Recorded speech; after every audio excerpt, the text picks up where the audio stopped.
في المجال العلمي مع قصة لحائز على جائزة نوبل.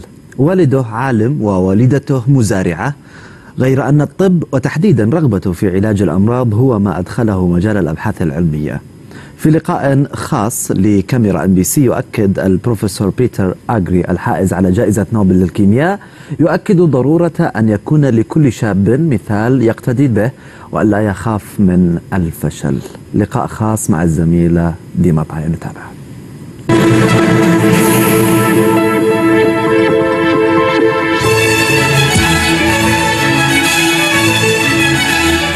علماء وباحثون من مجالات مختلفة نالوا على إنجازاتهم جائزة نوبل، فكيف يرون عالمنا اليوم والتحديات التي تواجهنا؟ هذا ما نحاول الإجابة عنه في لقاءات خاصة معهم من جزيرة ليندو في ألمانيا.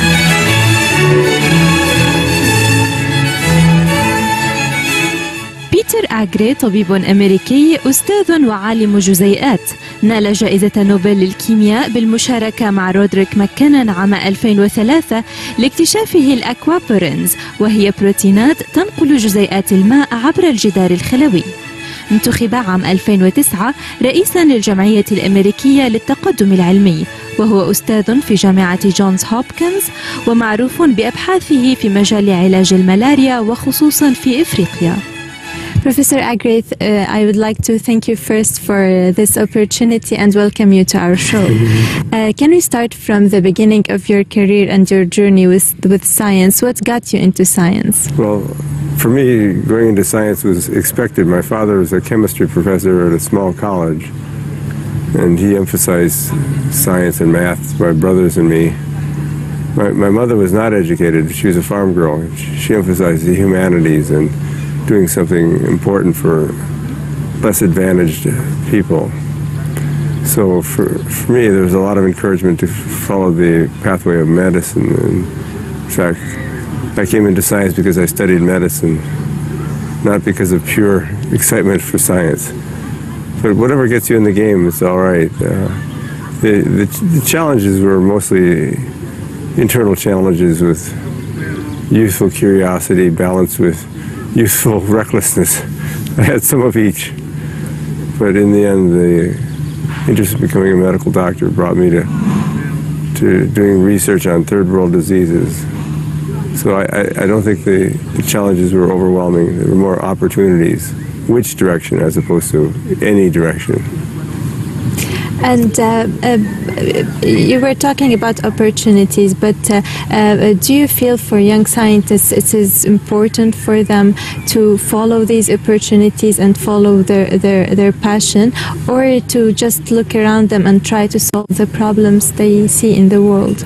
You know, I think one of the very powerful driving forces is this hero worship, having a role model, someone very successful in one walk of life or another, whether it's journalism, law, business, or science. And it was really, I think, the people I met working in laboratories that were so exciting, so interested, and so colorful. Not at all like the stereotypical nerd, very narrow individual. So for me, that was a very major form of inspiration. I hope to share some of that with the young people. Not that I feel particularly wonderful in any way, but the pathway was not impossible. There's still great opportunity to make discoveries that are unforeseen, that have strong importance to us as individuals and as a society.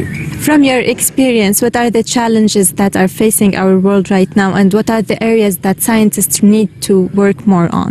Well, I've made a career change. Early in my career, I kept going into the research side of science, and so I was a clinical person 25% of the time, a researcher 75% of the time. And we worked on a very basic issue of water transport across cell membranes, but always with the idea that this would have something to do with clinical medicine. In about 2000, we received a grant to work on malaria, a small grant, to try some things. It really was my interest in third world diseases that got me into science and medicine in the first place. So gradually I've made an increasing larger commitment to malaria. Now my major effort is malaria.